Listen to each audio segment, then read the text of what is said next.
चलिए स्टार्ट करते हैं। आप एज्यूम कीजिए कि आपके पास एक चार्ज Q है, जैसे कि हम कूलम लॉ में पढ़ के आए हैं। इस Q के पास अगर कोई दूसरा चार्ज Q नॉट रख दिया, इरेस्पेक्टिव ऑफ टेस्ट चार्ज, मान लीजिए Q नॉट कुछ भी चार्ज है, तो इस Q और Q नॉट के बीच में एक फोर्स लगेगा जो आउटवर्ड डायरेक्शन में होगा, जिसको हम कूलम फोर्स कहते हैं। अगर मैं इस Q नॉट को यहां से हटा दूं तो इस Q से लगने वाला फोर्स हट जाएगा या वहां पे अवेलेबल होगा। सबसे पहला हमारे दिमाग में क्वेश्चन आता है कि क्या सिस्टम के चार्जेस में से किसी भी एक चार्ज को हटा देने से फोर्स हट जाती है? नो, फोर्स नहीं हटती। वो फोर्स अपीयर नहीं होती, ऑब्जर्व नहीं होती। एक्चुअल कंसेप्ट ये है। तो इसका मतलब ये हुआ कि ये प्लस Q चार्ज हमेशा एक फोर्स जनरेट करेगा ही करेगा अगर हम यहां पर किसी भी दूसरे चार्ज को लेके आते हैं। तो फोर्स इसका मतलब डायरेक्टली इस चार्ज का फंक्शन नहीं है। ये चार्ज इस दूसरे चार्ज Q नॉट पे फोर्स तो अप्लाई कर रहा है, लेकिन डायरेक्ट अप्लाई ना करके एक प्रोसेस के थ्रू अप्लाई कर रहा है। इस प्रोसेस को इंट्रोड्यूस सबसे पहले किया फैराडे ने, और फैराडे ने बोला कि फोर्स जो होती है वो डायरेक्ट अप्लाई ना होके एक मीडियम के थ्रू अप्लाई होती है, और उस मीडियम को उसने फील्ड कॉल किया। तो यहां पर स्टडी करते हैं कि ये फील्ड कैसे काम करती है। देखते हैं जरा इस कंसेप्ट में। इस प्लस Q की, इस चार्ज Q की वजह से यहां पर फोर्स कैसे लगी कि इस चार्ज Q ने अपने चारों तरफ एक फील्ड जनरेट किया। देखिए यहां पे मैंने इसको दिखाने के लिए एक आर्टिफिशियल लाइंस बनाई है, और इसकी वजह से जो फील्ड जनरेट हुआ, और जब इस फील्ड में मैंने इस दूसरे चार्ज Q नोट को रखा तब इसके ऊपर फोर्स अपीयर हुई। अगर मैं इस चार्ज Q नोट को हटा देता हूं, फील्ड तब भी अवेलेबल होगा, फोर्स अप्लाई नहीं होगी। यानी ये जो चार्ज Q नोट है, इस चार्ज ने एक्सपीरियंस किया है कि इस चार्ज की वजह से यहां पर फोर्स है। तो जो चार्ज फील्ड जनरेट कर रहा है उस चार्ज को हम क्या कहेंगे? Source charge. और जो चार्ज ये एग्जामिन करता है कि यहां पर फील्ड है या चार्ज है, उसको बोलेंगे हम टेस्ट चार्ज। तो आपको इलेक्ट्रिक फील्ड समझ में आया होगा। एक चीज यहां पे अगर ध्यान देने वाली बात है कि इलेक्ट्रिक फोर्स डायरेक्टली कभी भी दूसरे चार्ज पे नहीं लगती, वो एक मीडियम बनाती है, वो मीडियम दूसरे बॉडी के ऊपर फोर्स लगाता है। इसीलिए हर चार्ज एक फील्ड प्रोड्यूस करेगा और उस फील्ड को हम इलेक्ट्रिक फील्ड कहेंगे, और यही फील्ड दूसरे चार्ज के ऊपर फोर्स एक्सर्ट करेगा। तो मैं कह सकता हूं कि इलेक्ट्रिक फील्ड एक यूनिट चार्ज पे लगने वाले इलेक्ट्रोस्टैटिक फोर्स के इक्वल होगी। तो मैं कह सकता हूं कि किसी भी पॉइंट पर अगर इलेक्ट्रिक फील्ड कैलकुलेट करना है तो उसको कैसे निकालेंगे? उस पॉइंट पर जो नेट फोर्स अप्लाई कर रहे हैं उस फोर्स को चार्ज से डिवाइड कर दीजिए। मींस पॉइंट, इस रेड पॉइंट पर electric field E is equals to F upon Q not, where F is electrostatic force. But यहां पे एक चीज ध्यान दीजिएगा कि इलेक्ट्रोस्टैटिक फील्ड जो है, जो इलेक्ट्रिक फील्ड है, वो इस चार्ज Q पे तो डिपेंड कर रहा है, सोर्स चार्ज पे डिपेंड करेगा, लेकिन टेस्ट चार्ज पे डिपेंड नहीं करेगा। तो अगर मैं E is equals to F upon Q not रखता हूं, इसका मतलब ये नहीं है कि E is inversely proportional to 1 upon Q not. तो करेक्ट फॉर्म क्या होगी इसकी? F is equals to Q not E। ये फंक्शन हमें ये भी बताता है कि फोर्स जो है वो इलेक्ट्रिक फील्ड का फंक्शन है, इलेक्ट्रिक फील्ड फोर्स का फंक्शन नहीं है। सिंपल वर्ड में कहूं, इलेक्ट्रिक फील्ड की वजह से फोर्स है, फोर्स की वजह से इलेक्ट्रिक फील्ड नहीं होती है। तो अब इसकी फिजिकल सिग्निफिकेंस की बात करते हैं कि इलेक्ट्रिक फील्ड तो हो गया, तो इसका फिजिकल सिग्निफिकेंस क्या है? सबसे पहली बात, जैसे कि ये चार्ज Q है, ये चार्ज Q सिर्फ एक डायरेक्शन में फील्ड जनरेट नहीं करेगा। इसके अंदर सबसे बड़ी बात होती है कि ये सिमेट्री शो करता है। ये अपने चारों तरफ एक स्फेरिकल सिमेट्री बनाएगा और चारों तरफ हमारे पास फील्ड जनरेट करेगा। तो सबसे पहली बात, electric field intensity is a characteristic of system of charges and is independent of Q not. मैंने अभी एक्सप्लेन किया। दूसरा, ये एक 3D कंसेप्ट है और इसकी स्फेरिकल सिमेट्री होती है। स्लाइड में हम 2D में देख रहे हैं, लेकिन एक्चुअली में ये 3D कंसेप्ट होता है। जस्ट आप एज्यूम कीजिए एक आपके पास फुटबॉल है और फुटबॉल के अंदर सेंटर पे हमारे पास एक चार्ज रखा है। तो फुटबॉल जो है वो इस तरीके से फूलता जाएगा, तो इलेक्ट्रिक फील्ड ऐसे ऐसे बढ़ता चला जाएगा। सबसे पहले फैराडे ने इसको इंट्रोड्यूस किया था, लेकिन क्योंकि फैराडे इसका मैथमेटिकल फॉर्म नहीं रख पाया तो इसलिए उस टाइम इसको इतना इंपॉर्टेंस नहीं दिया गया, लेकिन बाद में पता चला कि फील्ड ही सबसे इंपॉर्टेंट चीज है। तो ये एक तरह का सेंट्रल कंसेप्ट बन गया फिजिक्स का। तो फिर मैग्नेटिक फील्ड आया, फिर उसी के बेसिस पे हमने इलेक्ट्रोमैग्नेटिक वेव्स जनरेट किया। तो electromagnetic waves one of the best example है इलेक्ट्रोस्टैटिक फील्ड को एक्सप्लेन करने के लिए। और ये क्यों है, इसको समझने के लिए मैं आपको ये बोल सकता हूं कि अगर आपके पास एक चार्ज यहां अर्थ पे रखा है और एक चार्ज हमारे पास स्पेस में रखा है, तो क्या ये अर्थ पे रखा हुआ चार्ज स्पेस पे फोर्स अप्लाई करेगा? यस, डेफिनेटली अप्लाई करेगा, क्योंकि अर्थ पे रखा हुआ चार्ज एक फील्ड जनरेट करेगा और वो फील्ड लाइट की स्पीड से ट्रेवल करेगा और वो स्पेस में रखे हुए चार्ज के ऊपर फोर्स अप्लाई करेगा। इट मींस किसी भी चार्ज की वजह से जो इलेक्ट्रिक फील्ड जनरेट होता है वो इनफाइनाइट तक फैला हुआ होता है। तो कुछ चीजें ध्यान रखिएगा। No charge particle experiences force due to its own electric field. अगर यहां पे बात करते हैं इस क्यू की, ये अपने ही फील्ड की वजह से अपने ऊपर फोर्स नहीं लगाएगा, किसी दूसरे के ऊपर फोर्स लगाएगा। दूसरी चीज, हर चार्ज पार्टिकल का जो फील्ड होता है वो इनफाइनाइट तक होता है। और तीसरी इंपॉर्टेंट चीज कि फील्ड की जो डायरेक्शन होती है वो हमेशा नॉर्मली आउटवर्ड होती है, रेडियली आउटवर्ड होती है पॉजिटिव चार्ज के लिए और इनवर्ड होती है नेगेटिव चार्ज के लिए। किसी पॉइंट चार्ज की वजह से इलेक्ट्रिक फील्ड कैलकुलेट करते हैं। मान लीजिए मेरे पास एक प्लस क्यू चार्ज रखा हुआ है और इससे आर डिस्टेंस पे एक पॉइंट पी है जहां पर मुझे इलेक्ट्रिक फील्ड कैलकुलेट करना है। तो हम सिंपली क्या करेंगे, वहां पर एक टेस्ट चार्ज रखेंगे और उस टेस्ट चार्ज पे इस क्यू की वजह से जो फोर्स लगेगा उस फोर्स को देखेंगे।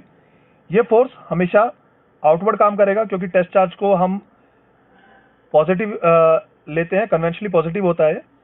तो जो डायरेक्शन फोर्स की होगी वही डायरेक्शन फील्ड की होगी। तो इस पॉइंट पी पर जो इलेक्ट्रोस्टैटिक फोर्स लगेगी that will be equals to K Q Q not upon X square, क्योंकि electric field force per unit charge होती है। तो अब क्यू नॉट से डिवाइड करेंगे तो is equals to K Q upon X square. इस एक्सप्रेशन से देखिए इलेक्ट्रिक फील्ड सिर्फ इस सोर्स चार्ज पे डिपेंड कर रही है, टेस्ट चार्ज से इंडिपेंडेंट है। ऐसा मैंने पिछले स्लाइड में आपको एक्सप्लेन भी किया था। एक छोटा सा कंसेप्ट सोचिए, आपके पास डायग्राम दिखा रखा है यहाँ पे, ये देखिए यहाँ पे एक आपके पास नॉन यूनिफॉर्म बॉडी है, इसके ऊपर पॉजिटिव चार्ज अभी यूनिफॉर्मली डिस्ट्रीब्यूटेड है और इससे आर डिस्टेंस पे एक पॉइंट पी है। मुझे इस पॉइंट पी पर इलेक्ट्रिक फील्ड कैलकुलेट करना है और ये बॉडी मेटल की। अगर मैं यहां पर एक चार्ज क्यू रख देता हूं तो इस पॉइंट पर इलेक्ट्रिक फील्ड कैसे कैलकुलेट होगा? इलेक्ट्रिक फील्ड कैलकुलेट करना बहुत मुश्किल हो जाएगा। क्यों? क्योंकि जैसे ही मैंने चार्ज प्लस क्यू रखा तो इंडक्शन की वजह से ये वाली फेज जो होगी ये इलेक्ट्रॉन्स को रिपेल करके इलेक्ट्रॉन को अट्रैक्ट करेगी अपनी तरफ और यहां पर मेजॉरिटी ऑफ इलेक्ट्रॉन हो जाएगी और यहां पर लैक ऑफ इलेक्ट्रॉन्स हो जाएगा। तो ये वाला फेज पॉजिटिवली चार्ज हो जाएगा विद एक्सेस डेंसिटी और ये पॉजिटिवली चार्ज रहेगा विद लेस डेंसिटी। तो चार्ज की डेंसिटी बदल गई जिसकी वजह से इसका जो फील्ड होगा वो करेक्ट ना होके इन्फ्लुएंस्ड हो जाएगा। सो यहां पर इलेक्ट्रिक फील्ड कैलकुलेट करना हमारे लिए बहुत मुश्किल हो जाएगा। इस प्रॉब्लम को ओवरकम करने के लिए हमने टेस्ट चार्ज का कंसेप्ट यूज किया। और टेस्ट चार्ज का कंसेप्ट क्या है कि अगर मैं यहां पर एक ऐसा स्मॉल चार्ज एज्यूम करूंगी जिसकी वजह से फील्ड जनरेट ना हो तो यहां पर उसको रख दीजिए, फील्ड जनरेट नहीं होगा और इसकी वजह से जो फोर्स लगेगा वो करेक्ट इलेक्ट्रिक फील्ड को रिप्रेजेंट करेगा। सो टेस्ट चार्ज सिंपली एक हाइपोथेटिकल चार्ज है जो इसलिए यूज किया जाता है कि हम वहां पर इलेक्ट्रिक फील्ड कैलकुलेट कर सकें ताकि इंडक्शन होके जो बॉडी है, सोर्स बॉडी है, उसका चार्ज का रीडिस्ट्रीब्यूशन ना हो पाए। अब ग्रेविटेशनल फील्ड और इलेक्ट्रिक फील्ड के रिलेशन में मैंने एक छोटा सा कंसेप्ट आपके लिए रखा है। आप सोचिए कि आपके पास दो बॉडीज है, एक हैवी बॉडी है और एक लाइटर बॉडी है और दोनों को आप एक पर्टिकुलर हाइट से ड्रॉप करते हैं। तो अगर ग्रेविटेशनल फील्ड में वो ड्रॉप होंगे तो वो सेम टाइम में नीचे पहुंच जाएंगे। एज्यूम कीजिए अगर आपके पास एक प्रोटॉन है जो कि हैवियर बॉडी है एज कंपेयर टू इलेक्ट्रॉन, अगर उन दोनों को सेम हाइट से ड्रॉप करता हूं फील्ड में, क्या वो दोनों सेम टाइम में नीचे पहुंचेंगे?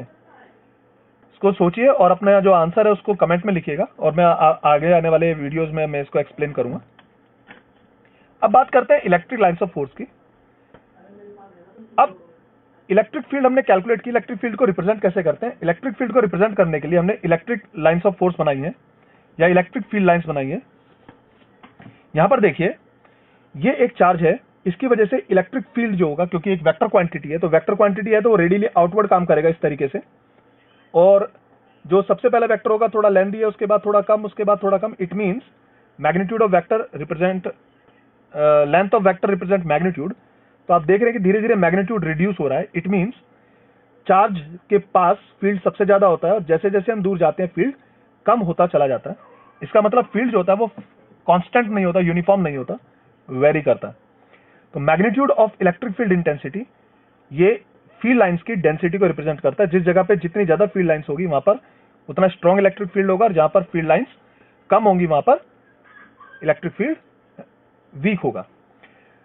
दूसरा, जितनी क्लोज होंगी फील्ड लाइंस वहां पर स्ट्रॉन्ग इलेक्ट्रिक फील्ड शो करेगा और जितनी दूर दूर होंगी वहां पर इलेक्ट्रिक फील्ड लाइंस जितनी दूर होंगी वहां पर फील्ड इंटेंसिटी उतनी ही कम होगी। लेकिन एक चीज ध्यान रखिएगा, number of field lines are not important, per unit area में कितनी फील्ड लाइंस काम कर रही है दैट इज इंपॉर्टेंट। तो फील्ड लाइंस काउंट करना ये इंपॉर्टेंट नहीं है। आप इनफाइनाइट फील्ड लाइंस बना सकते हैं, इसका मतलब ये नहीं कि वहां पे इनफाइनाइट इलेक्ट्रिक फील्ड हो गया। इसको यहाँ पे एक देखिए, इस छोटे से एग्जांपल से, इस चार्ज क्यू की वजह से फील्ड लाइंस हमारे पास ट्रेवल कर रही हैं। इस एरिया में अगर मैं कैलकुलेट करता हूं फील्ड डेंसिटी अलग है, इस एरिया में कैलकुलेट करूंगा फील्ड डेंसिटी अलग है। तो number of electric lines of force per unit area यहाँ पे ज्यादा है, electric lines of force per unit area यहाँ पे कम है। तो इस पॉइंट पर इलेक्ट्रिक फील्ड P1 पॉइंट पर इलेक्ट्रिक फील्ड स्ट्रांग होगा, P2 पॉइंट पर इलेक्ट्रिक फील्ड कम होगा। तो इसलिए ध्यान रखिएगा कि इलेक्ट्रिक फील्ड लाइंस पर यूनिट एरिया वो इंपॉर्टेंट है, यानी रिलेटिव डेंसिटी इंपॉर्टेंट है।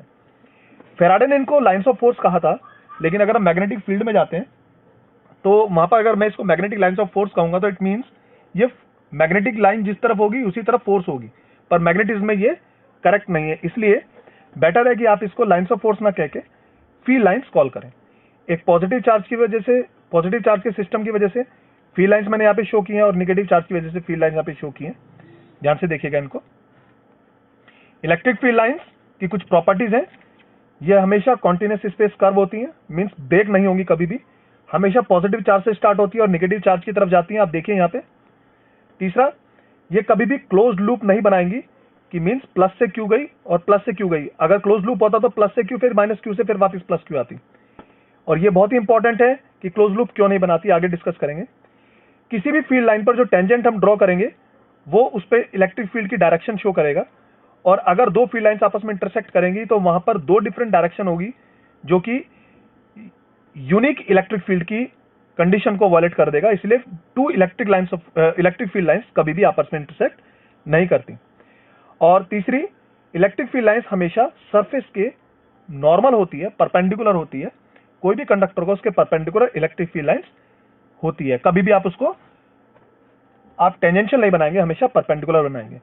तो ये कुछ इलेक्ट्रिक फील्ड लाइंस की प्रॉपर्टीज हैं, और इलेक्ट्रिक फील्ड लाइंस बहुत इंपॉर्टेंट है, क्योंकि आगे नेक्स्ट लेसन में मैं आपको गॉसेस थ्योरम, इलेक्ट्रिक फ्लक्स को पढ़ाऊंगा, तो उसमें ये बहुत काम आएंगी। तो मेरे नेक्स्ट लेसन में हम लोग बात करेंगे डाइपोल के बारे में, और डाइपोल की वजह से क्या क्या फिनोमेना एग्जिस्ट करते हैं, फील्ड में डाइपोल कैसे काम करते हैं, इन सबको स्टडी करेंगे। तो मेरे नेक्स्ट लेसन के लिए मेरे साथ कनेक्ट रहिए। Thank you.